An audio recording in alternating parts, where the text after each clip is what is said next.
listeners, if you listen really closely, you might be able to hear Josh going to the bathroom. Oh, just kidding. He's blowing his nose. Do you know what Aerosmith's first #1 hit song was? Dude looks like a lady. No. I'm just kidding. No, I know it wasn't that. I had Aerosmith's Big Ones album back in the day. You're gonna be mad about this answer. I guarantee it. About their first hit? First #1 hit. By Aerosmith. #1 chart song. No, I don't have any idea. I don't want to miss a thing. Nuh-uh. Yep. That's like late 2000s. Well, that's like early. Or early 2000s, sorry. Yeah. But that was their first #1 hit song. No way. Look it up. Love in an Elevator, Dude Looks Like a Lady. Sweet Emotion. None of that. Nope. Janie's Got a Gun. That's ridiculous. Now you're going to look it up, aren't you? Yeah, I am. You don't believe me? Nope, I don't. Good. That's crazy. Aerosmith's first #1 hit. I Don't Want to Miss a Thing from the 1998 movie Armageddon. Told 1998. You. Yep. That's ridiculous. How? Because, But you also have to think, Aerosmith's been around since, the late 60s? Is it that long? At least early 70s. Because, their Big Ones album that I had when I was in, high school. Ragdoll, Dude Looks Like a Lady, Crying, The Other Side, Living on the Edge, Love in an Elevator, Janie's Got a Gun, Crazy, 1970. Angel. 1970. That's ridiculous, man. America, get your crap together, bro. I know, right? Anything interesting happened to you this past week? Aside from me being sick, not really. TikTok is going to get banned. Oh, yeah. Well, by the time this episode comes out and anybody's listening to it, TikTok will have been banned. Because it's January 19th, right?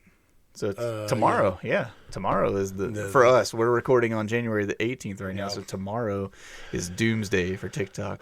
Oh no! But that's all a misnomer though, because TikTok is technically not going away. No. So what happened is they've effectively shut down the operations of TikTok, but it's going to be like this slow, painful death because TikTok is still going to exist, right? Just without any support or regulation of any kind, and so it's going to be. Supposedly, and you guys are listeners, you're hearing this in the future from us, and so you'll maybe have some more insight into what's happening and stuff by this point in time. But as of right now, the way that it looks is just that there'll be no more bug fixes or anything like that rolling out for TikTok, and so it's just going to be the things that are broken about it are going to stay broken about it, and it will stay until it runs itself into the ground. Right. So whether hackers jump on it and start going crazy, and basically old internet forums. Yeah, it's like the Wild West of the internet. It's right. What it's going to be like, and so. Well, I mean, there's also have you ever heard of the dead internet theory? The dead internet theory? Yeah. Maybe, I don't know. Yeah, we'll have to talk about it sometime. Okay. It kind of goes along those lines where essentially it's just the AI has been running the internet for a long time. Oh yeah. And there's no real people on the internet anymore. I think Facebook's just proving that every day. Oh yeah. There's so much stuff on nowadays. I looked through Facebook and I told my wife and kid, I'm like, you do not believe anything that you do not know firsthand anymore. Everything that you see on the internet, doubt it. Oh, yeah. I don't care what it is. Just unless you've seen it firsthand, it doesn't exist. So, all right, you ready to kick this thing off? Yeah. Good morning, Josh. Good morning, Josh. Recognize me? No? Well, I'm Josh. I got suspended from school because of Josh. You're going to be there with me in every way imaginable, Josh. Josh is truly in a trance, yes. I went to high school with Josh, and I can tell you right now, he's a terrific kisser. Hi, I'm Josh. Josh, these are people's jobs we're talking about, Josh. Thank you very much. Hi. Josh walking in the door wasn't even close. Josh, you are a muffin-snuggling pirate puncher. Josh is a good guy. We can talk to him. Please welcome Joshua. Josh.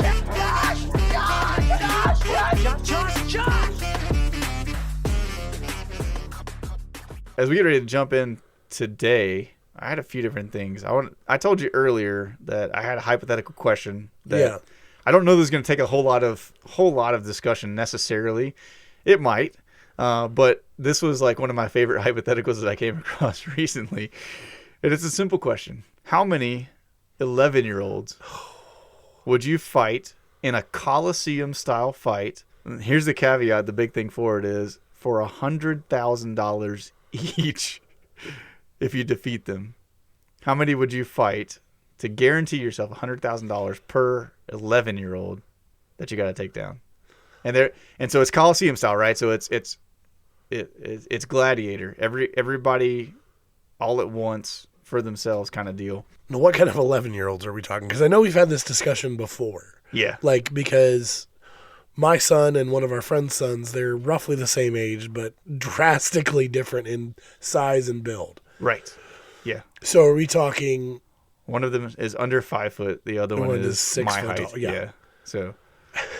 So, like, what are we talking about? Like, as far as 11-year-olds, like, I don't know that there's any limitations put on that. oh man, I'll say this though, there's still something to the old man strength kind of thing, right?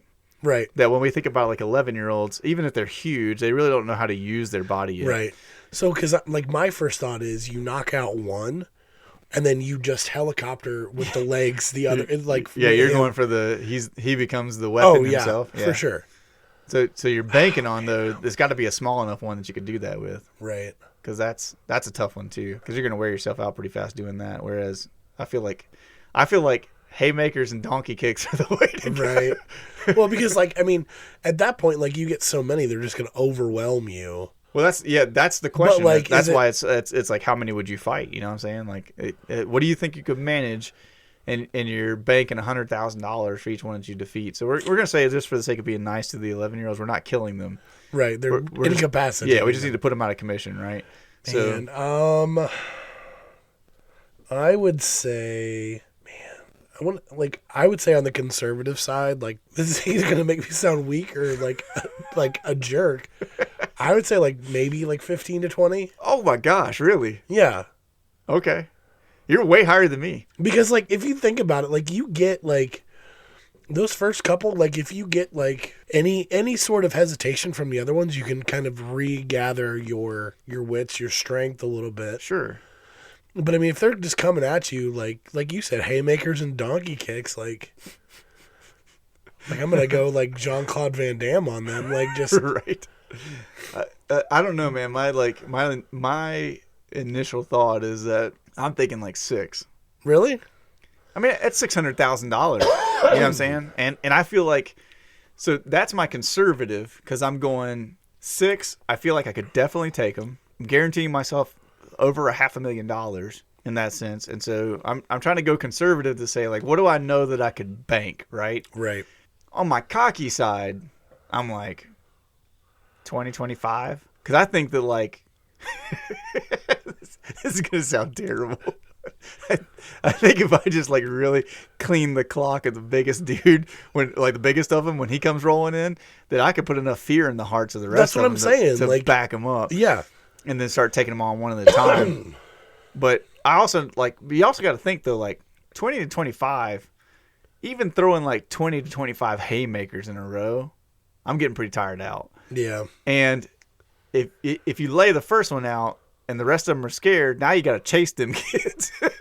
But the thing is, I mean, Which begs the question, though, of like, what are we calling a defeat, right? Because if I can defeat them to the point that they're not even coming, they'll come at me. I would count that as defeat because they're not attacking. They've stopped doing what they're supposed to do. Yeah. So so that begs the question is like, okay, are they really ticked off 11-year-olds? Right.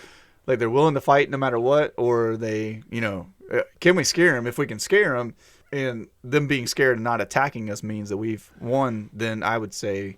But I mean, they're 11-year-olds. They'll probably lose interest very fast. The ADHD squirrels running around in there.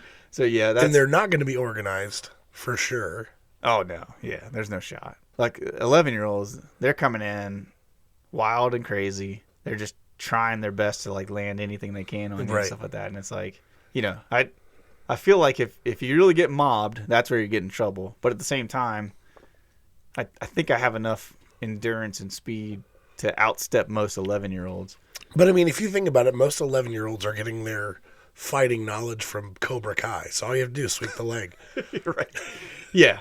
Well, I mean, and I think most of them don't even have that much knowledge. You know what I'm saying? Like, I think the vast majority of 11-year-olds, like, I remember messing with Sky and stuff like that when she was 11, and you know, she couldn't fight her way out of a wet paper bag, Right. and it's not being mean to her and stuff like that. It's just like, you know, I've been trying to like teach her Right. some things to at least be able to like manage herself well and stuff if somebody attacks her or whatever. But I don't know.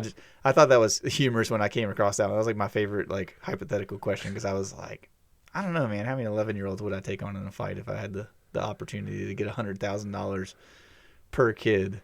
Like I said, I think if I was going like super conservative, I'd be like 6, 7 of them maybe, and then if I'm being like cocky, I'm like, I think 25 probably, because I could, if I really laid one out. You got anything for me today? You want to throw in? I got a story I have another like crazy thing to talk about that we mentioned in a previous episode, but outside of that, I want to see if you had something for us first. Okay. Just I'm kind of going with my my questions here. If you could go to a concert or festival transcending any generation, what would it be? Concert or a festival transcending generations? Like, you know, obviously time travel's possible. Like, you could go back to whatever. I don't know, man. Like, because I feel like the typical answer that a lot of people are going to throw out is going to be Woodstock. I don't have any desire to be Woodstock. No. Personally. I mean, would it be cool to watch Jimi Hendrix play the Star Spangled Banner? Probably. But, like... even that, though. Like, I mean, I've seen the like video. That's the most iconic thing I can think of from Woodstock. Yeah. There's not a whole lot there that I would really want to, like, get into. I can think of some, like, late 90s, early 2000s Lollapalooza and stuff like that maybe would interest me a little more, because they were bands from our era. Like, I never went to the Warped Tour. Like, yeah, I never did Warped Tour. I never did Lollapalooza, even though that was like, I was in range of being able to go to it for a while. I was trying to think through any like big concerts or events and stuff that I missed out on that I really like would think that I'd want to go to. I would love I don't know what shows they did in essence, but I wouldn't mind seeing Led Zeppelin live. Like, they, you know, we talked about that previously, like Stairway to Heaven and that kind of stuff were things that were like my introduction to them, and I've always enjoyed listening to Zeppelin's music, and so I think Zeppelin. I tell you, one is the Eagles Hell Freezes Over tour, like the reunion tour that they did. Yeah. I wouldn't have mind been there for that acoustic set that they did and stuff, because that was pretty phenomenal. Yeah. I've listened to that album more times than I probably should have in my life, but Same. I mean, I think that was one of the first albums I pilfered the CD from my mom. Yeah. She had that CD, and I listened to that thing on I think I burned that CD, like I burned a rim in it. Right. That you couldn't listen to it anymore. I loved that CD. Yeah. That was so good. And so I think right offhand, that would probably be one of the top choices for me. If I could see Zeppelin, and if there was, and like I said, I don't know anything about Zeppelin's like touring and stuff like that. I was too young to have experience any of that kind of stuff. But if Zeppelin did shows, especially if they did shows with The Who or Pink Floyd, if there was a big concert where those kinds of bands were all together in one spot, that would have been killer. See, mine would be is exactly like along those lines. Like, mine would be like Live Aid. Mm-hmm. Like, that would be the one that I would want to go see. Like, especially like Queen's performance. Yeah. Like, yeah, such an iconic thing. Like, them coming back after their breakup and like coming back to do that show before Freddie Mercury died, and just all of the bands that were a part of that show. Yeah. Like, just to see that live and experience that live, where the amount of crowd work and crowd control and everything that those bands knew how to perform. Yeah, absolutely. Like even though there was egos and everything like that, like when it came to perform, they performed and they did it so well. Yeah, they did what they were there to do. Right? Yeah, like that's a big thing. Yeah, yeah. I think so. That's always been my first my first thought. I mean, I Like, I was even trying to think of, like, would I go back and see, like, one of the first concerts I ever saw, and I was like, not really. I go back to the Ninja Turtles live. Good old Rob Van Winkle and the Ninja Turtles. Just to see if it was like, if it matches up to what I remember in my mind, or if it was like worse than that, you know what I'm saying? Like, Just a straight fever dream. yeah. So either that or, you know, I know you'd want to go see Barney live. Would probably be the one you missed out on. I saw the actors and puppeteer that did Gullah Gullah Island. Really? Yeah. My uncle used to manage a store in Canton. Okay. It was called Media Play. It was kind of like a Barnes & Noble, Best Buy kind of hybrid type store. Sure. And they came and did like a thing there when they opened. And That's funny. That's awesome. Yeah, that's good stuff. Yeah. Cool. That was a good question. I like that. All right, let's jump into the story for today. This is Okay, one what do you got for me? that a couple episodes ago, we talked about the Loveland frog, Yes. lizard, whatever the heck the thing Yeah. was, the 4 foot tall creepy thing that the guys discovered. And we talked a little bit about the Mothman. And so I wanted to dive a little bit deeper into the Mothman thing because you mentioned it when we brought him up, because we were talking about those kinds of like creatures, cryptids, those stories and stuff. And I think one of the things that, like, when we talk about the Mothman deal is that everybody automatically connects the Mothman to Point Pleasant, West Virginia, right? Right. That's and that is the origin of the Mothman deal. Right. And the harbinger of doom and things like that. Yeah, so it stems back, like the Mothman goes all the way back to 1966 is when the Mothman sightings began, right? Right. That's where it all kind of started from. And it's he's most famously tied to, like I said, Point Pleasant, West Virginia. But some of the earliest sightings of this mysterious creature happened like just across the Ohio River in Hudson, Ohio. Is actually another spot where the Mothman was kind of like seen. And so this connection kind of makes Ohio's role in the Mothman saga kind of a strange and intriguing part of it as well.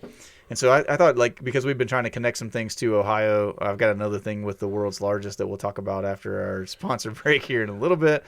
You know, since I've been diving into the Ohio stuff, this is one of the things that I ran across was that while everybody associates the Mothman with just West Virginia, it actually has some like ties to Ohio as well. So like, Really? So like Hudson, Ohio. In 1966, while people in Point Pleasant were seeing the Mothman, people in Hudson, Ohio were starting to have sightings of him as well. And originally without the name of Mothman being attached to it, right? Because everybody starts seeing what they're describing as this large winged creature that's flying in the sky. Right. And the people of West Virginia began to experience this, and so the rumors of Mothman start to kind of swirl a little bit.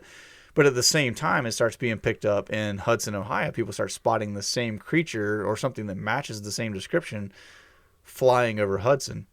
And so, everybody described it as a humanoid in shape. It's flying over rural landscapes, and so it's not like city, per se. But the creature was said to have glowing red eyes, and some witnesses claimed that it could fly at great speeds and at great heights. And so this is the type of thing that's like, when we talked about the frog deal, the frogman in Loveland, this was like, okay, could be mistaken stuff. Right. Could be somebody playing a trick, those kinds of deals. Somebody's pet. Somebody, yeah, right. Somebody's 4 foot tall, frog-like humanoid pet, which is weird. But in this case, it's like when the Mothman stories begin, it is not just that they're seeing somebody walking on the side of the road that has what looks like wings on his back, things that could have been mistaken. Right. This is a creature that's flying and supposedly flying at great speeds with red eyes, this dark kind of gray, silhouette to him in a sense. And so the Mothman's like eerie presence was also often accompanied by feelings that these people were getting. So there's like this overwhelming sense of dread. People were feeling really strange. Some of them had this unexplained compulsion to leave the area when they encountered the Mothman. And so like, and I'm like, well, yeah, that's called fear there, bud. Like, but that, people, they said that like as the Mothman would appear, that like even before they saw him, there was this like overwhelming feeling of kind of dread and doom and all this kind of junk going on. And so Hudson, Ohio, for those of you listening that maybe are not from Ohio or aren't familiar with the area, Hudson is located in northeast Ohio and wasn't necessarily directly in the path of the Mothman sightings that became, a big deal in Point Pleasant and stuff. I would say as far as like proximity, that's probably a lot further away than like and out of the way. Yeah, like nobody's looking at Point Pleasant on the map and going, yeah, the next logical place to see the Mothman is going to be Hudson, Ohio. But as the sightings began to grow, the town of Hudson and other surrounding areas began experiencing their own strange occurrences of the Mothman as well. Here's where the Hudson thing kind of gets interesting, is that Hudson, Ohio had things outside of just the Mothman that they were kind of experiencing along with it. So they saw lights in the sky, heard mysterious sounds, and many of the people said that like these lights and sounds would happen before and after the spotting of the Mothman. And so they would hear these like weird things going around and stuff in the air. They would see flashes of lights and stuff like that. And then the Mothman would appear. And then after he was gone, there would be more of kind of the same in that sense, but always accompanied with this kind of fear, this feeling of dread and stuff that would come along with it and everything. And then, Mothman sighting, and then he would disappear. I know. It's so strange. I'm here. I'm gone. So, putting the pieces together, in 1966, the Mothman sightings exploded around the Ohio River in particular. And so the reports began to grow more frequent from Point Pleasant, which is near the Ohio River, all the way up to Hudson, which is also on the Ohio River. So there's this connection of now people are kind of putting two and two together that, the Ohio River seems to be the place where he's traveling, in a sense, like following the river. And so people reported seeing the creature near Silver Bridge, which connected Point Pleasant and Gallipolis. I don't know how to say that. Ohio. Gallipolis. So Silver Bridge connects these two. The Silver Bridge connects these two places together on the Ohio River. And eyewitnesses' accounts of the Mothman were all similar in a sense.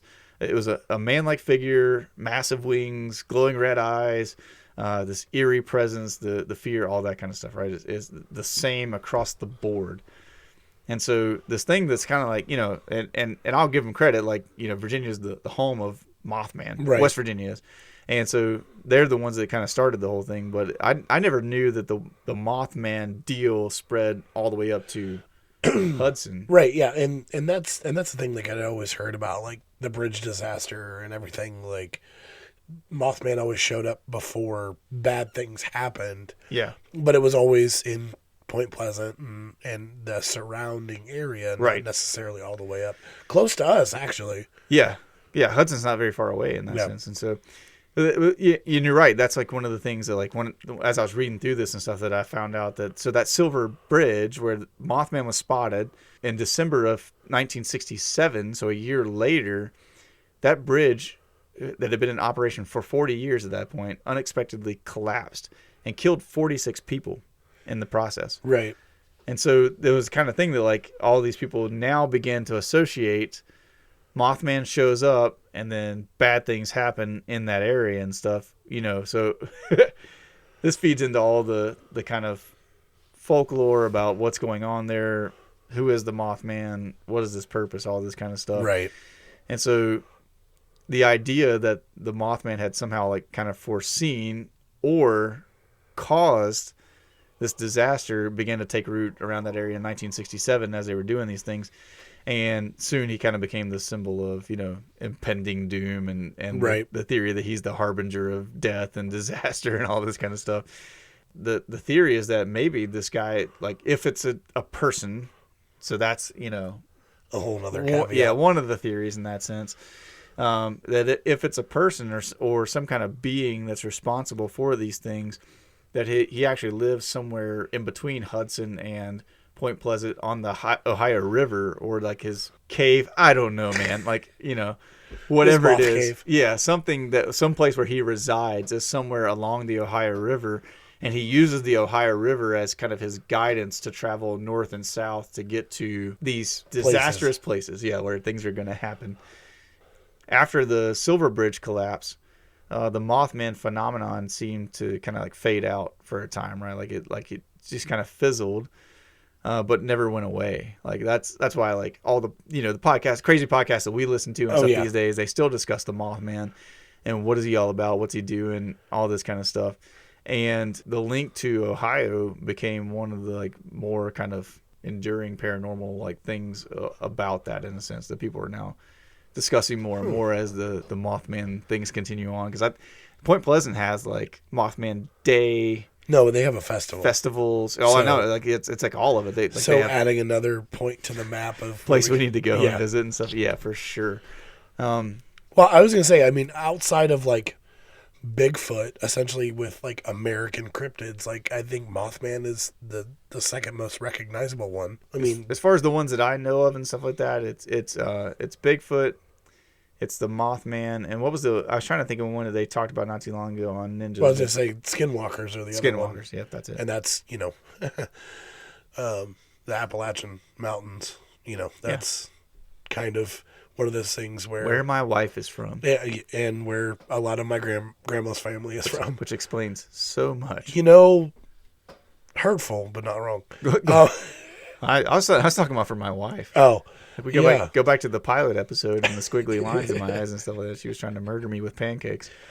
So. But yeah, no, I mean I've known a lot of the ancillary stuff about Mothman, but I never knew that he had ties to Ohio. Like I know that like he or around there's a giant TNT factory, like that was in Point Pleasant. Really? Yeah, I didn't know that. Yeah, like another one of those rabbit hole things that you can go down. But yeah, no, that's interesting. It's pretty fascinating stuff, and so for those for all of our friends that are in Ohio, which there's a lot of you that listen that are in Ohio, just keep your eyes open. Yeah. See if you see the Mothman at any point in time. If you do, let us know. We'll come to your house, hang out with you for a while, and see if we spot him too. But yeah, like, and many of you know that the Mothman thing went on to become the Mothman Prophecies, a book that was written in 1975. In 2002, Richard Gere did the Mothman Prophecies movie. So there's all these kinds of things that have been like that have stirred out of the Mothman deal, and it continues to grow. But it's kind of cool in a sense, cool in whatever way you want to look at it, that we in Ohio get to have a little bit of a tie into the Point Pleasant stuff. Still giving them all the credit in that sense, but we're gonna steal a little bit of it for Ohio now. So. Yeah, of course. Mothman, cool. You got anything for me today? You want to throw in? So I was thinking, we've kind of talked about it, and we've talked about it off recording and things like that. But D&D. Yeah. So we had an inkling to play D&D. What, like 2 years ago? 2 years ago? 3 years ago? Yeah, it's been like 3 years ago. It's like right after we came out of the pandemic stuff and everybody was starting to hang out again was when we started getting together. So we had both, I mean, we kind of grew up in the era of D&D is the devil and as Bobby Boucher's mom. As good Baptist boys, we did not play D&D. Magic and everything like that. Mm-hmm. So we really didn't get a chance to play when it was being, developed and all the first iterations of things. So I know I had gotten into D&D through other things like Rooster Teeth, Yep. Rest in peace. But they, did D&D, and it's like the fantasy, like the Lord of the Rings. I mean, D&D was born from Lord of the Rings. Right. A lot of the same like classes and things like that. So we decided to play a campaign. Both of us never playing, but kind of consuming media. We kind of had an idea of what we were doing, no clue at all. Yeah, mine was super rudimentary as we went into it because my knowledge of D&D is like when we first started playing was very much like I get to role play and I get to roll dice. And that was like all I knew about it, like going into it, because you kind of see things in pop culture and stuff like that about D&D every once in a while.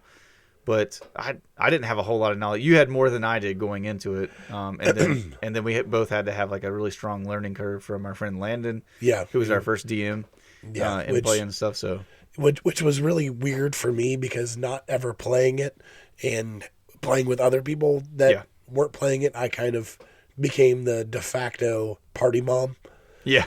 Essentially, like making fair. decisions and kind of drawing things out. But so we played two very different characters. Yes. So that had a backstory together because we were like, we have to figure out how to play as like people that have known each other for an extended period of time, things like that. Yeah. So Josh and I both wanted to have characters that were to a degree, it was us in the game, like as best friends, and then having like a history together and stuff. And so we were trying to figure out how do we create these characters so that there'll be this deeply rooted relationship, and then on top of the deeply rooted relationship, some comedy aspects to how we interact with one another and stuff. So tell me about your character and your thought process for your first character, because I know your second character was drastically different than your first character. Yeah. My two characters that I played in our D&D campaign so far have been like night and day different. Right.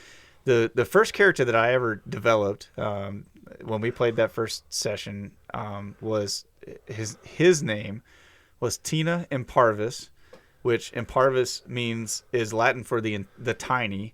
So it's Tina the Tiny, and that was an irony play on my part to name him that because he was a 7 foot, I think 6 dragonborn. So if you can just imagine like a humanoid dragon that's 7'6", he weighed like 300 some change pounds. So he's kind of like a lean 7'6" to a degree, muscular build.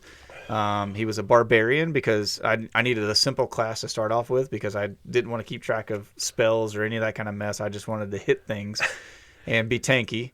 And so I developed this really big, really kind of angry dragonborn. His whole like backstory was that he kind of had dealt with like some loss and abandonment issues when he was young, and turned into the like really silent, menacing type. And so as we developed our characters together, that was one of the big things that I told you early on. So like just insight for everybody listening, Josh is way better at doing the voices and getting into character than I am. I was at least at that point in time, I had no desire and no ability really to develop that kind of stuff into a character. And so I told Josh early on, I'm like, I just want my guy to be the big, tall, brooding, like, kind of embodiment of fear to a degree that just kind of like lords over people with his stature and speaks mostly in grunts and sounds and stuff like that instead of like having to do lots of dialogue. Right. So then in comparison, so just my character, I played a halfling. Yep. So I think I made him about 3'5". Yeah. we wanted him to be able to go underneath Tina's legs was the biggest play on that. So I have this 3'5" halfling, weighs 150 pounds, just built like an absolute brick crap house. Yeah. Yeah. And he was very, very outspoken, very like if you've ever watched Game of Thrones, it was basically like The Mountain. Yeah. But in Peter Dinklage size, which I loved because then I gave him this nice, very deep, grovelly, like, I'm trying to think of I'll just do the voice. Yeah, you had that like British kind of accent to it. It was that like very deep, very brooding voice that, he could command a room. Yeah. But not raise his voice. Man, I've missed Thicken. That's good stuff. And his name was Thicken McCheeks. Yeah.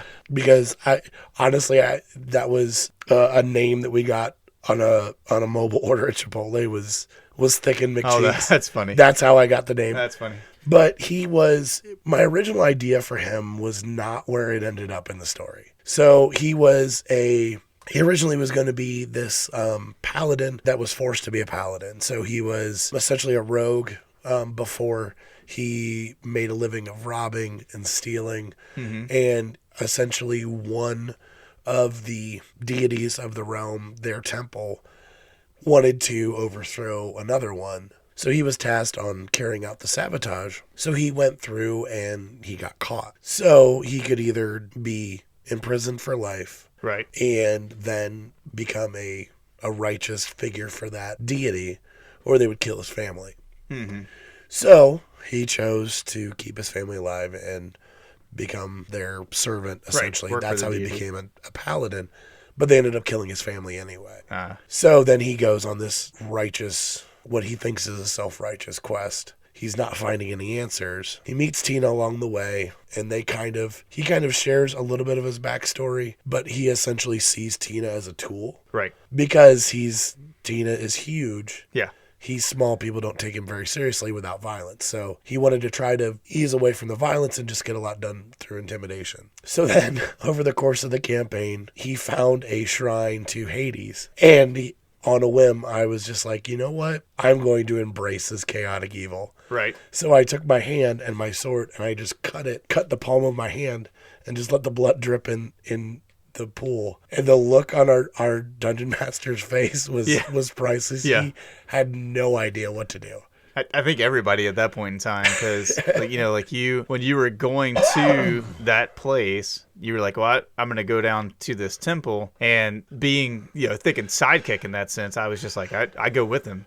And you told me as we approached, you're like, just why don't you wait out at the front doors basically. And so I'm playing this role of just kind of the hapless bodyguard, if you will, Crunk kind of dude. Yeah, exactly. And so I'm out there just having fun. I forget what it was I said that I was doing, but I was just like checking out stuff that was at the temple and everything, and maybe even thinking about plundering it. Yeah, I think that was. And was so what it was. I'm doing that, and then you drop that bomb, and you can see it on everybody's face around the table and stuff like that. But in particular, yeah, like when Landon heard that, his eyes got so big. His face was so funny, like in the sense of just like, oh, we have to do this now. Okay, cool. But it actually ended up working out really well. It Like did. That arc in the story turned out so good and led to so many like interesting things that we got to do along the way. Like essentially, we ended up defeating a boss, like with the scene from Lord of the Rings where all the ghosts and everything kind of file in. Yeah. And, like doing that, like it was a lot of fun. It was. That was a good time, and some of the best stories. Which so in future episodes, I have our friend Josh Warner, who goes to the gym with me, is hopefully going to be on some future episodes with us. And when Josh comes on, that's what we want to talk about is about D&D, because he's a D&D player as well. And so when Josh comes on, we'll share some more of our stories of things that we have done in campaigns that are just kind of humorous moments and stuff. But suffice it to say, there were times in fights against people that Tina threw Thicken as a spear, basically, to attack people with his sword and stuff. We had different times where Thicken slid underneath Tina and hit people with his axe and stuff. So like all kinds of funny moments that we'll be able to share with you guys in story as we go on. But that turn in the campaign and stuff, it was interesting because Tina as a character kind of felt lost. Once we figured that out about Thicken, and he kind of saw the direction that you were headed in and stuff. And I think it very much became the type of thing where when you made that turn as Tina, I made the turn into like full blown ADHD mode, and was basically like, okay, I'm just going to pick fights and kill people everywhere I go, plunder everything that I can. And that was when so we ended up like changing DMs and stuff right after that point, like a little ways after that point. And I just started throwing like everything that my imagination could come up with as far as like, I want this weapon and I want to do this and I want to do that. So it was interesting because like I think your arc kind of set my character's arc free from the buddy thing that we had going on for a while. And I think too, like sometimes like you can go in with a concept and then you want to see where things go. Yeah. And I think having that together, having that bond, and then kind of setting you free. Yeah. Helped you enjoy playing a lot more. For sure. Because you didn't feel... And we still had that bond, though. Like, at times where like our characters were back on the same page and stuff like that, we got to fully lean into... I mean, And, like everywhere we went, Tina would carry Thicken on his shoulders, and so I was like your mount as well as your friend in that sense, and your co-fighter and all that. Right. But, yeah. I mean, there was times with, for those of you who don't know, barbarians don't necessarily wear armor, so a lot of times if if Tina was out front before they had the chance to attack, like Thicken would move himself in between the attackers and shoulder a lot of that tank for Tina a lot of times. And we bounce back and forth because being a barbarian, the other thing that barbarians have is a very high health. Right. My number of hit points and stuff like that I can take were higher than most of the other people in our campaign at that point. Like in time. I mean, double a lot of them actually. Yeah. So it was usually Tina and Thicken were the ones that were out front. We're the ones that just jumped into the heat of things and started swinging on people while everybody else was kind of on the exterior, right, shooting bows or throwing things at the bad guys to try to hurt them and stuff like that. Brooke's character was a bard. Yeah, and so a Kenku bard. Yeah, so she spent a lot of time invisible and hiding. Yeah. And then we had, I think Noah's character was a monk, and so he spent a lot of time kind of like hiding behind objects and trying to throw things from a distance. And stuff no, because he was trying to go up and hit a lot because that's what monks do. They do a lot of unarmed strike and things like that. Right.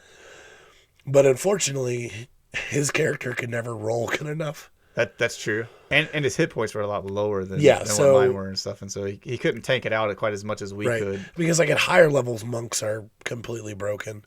Early level, they're really hard to. Once they hit level 10, man, they're like ridiculous. But yeah, early on is kind of tough to deal with in that sense. Yeah, and somebody gets a wand of wonder and casts a fireball in a 10 by 10 room and kills everybody. And who would do that?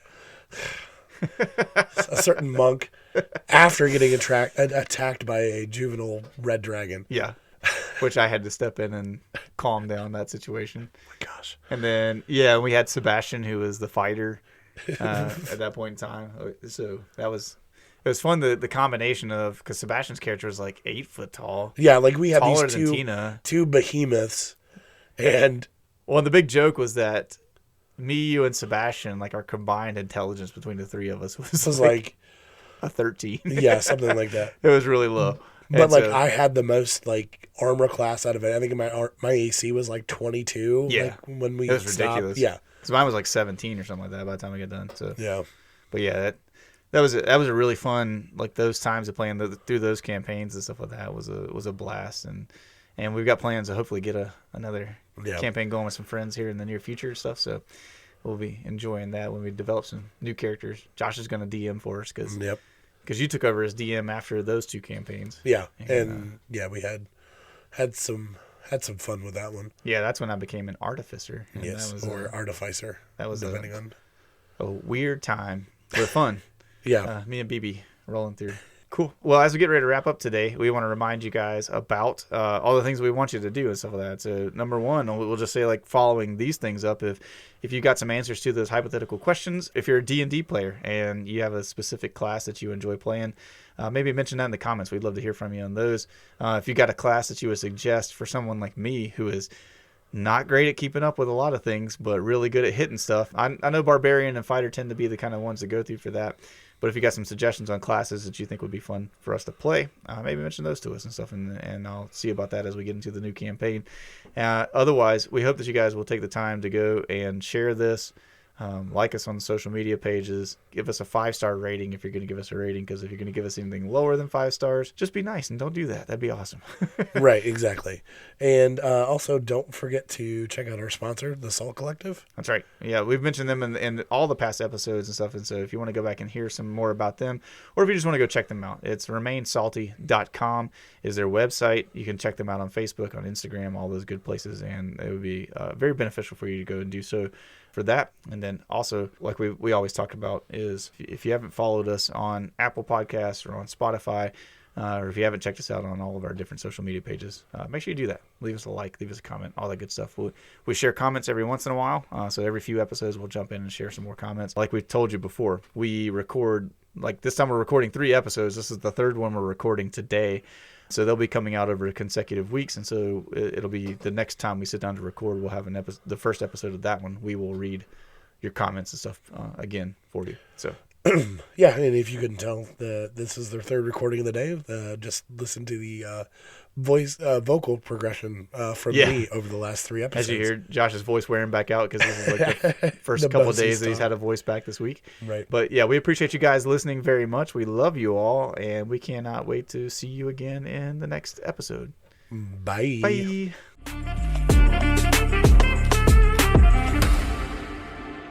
Come with me, and you'll be in a world of pure imagination. Yeah, that's right. That's my favorite one. Yeah, OSHA In a violations. world of OSHA violations. It's very funny.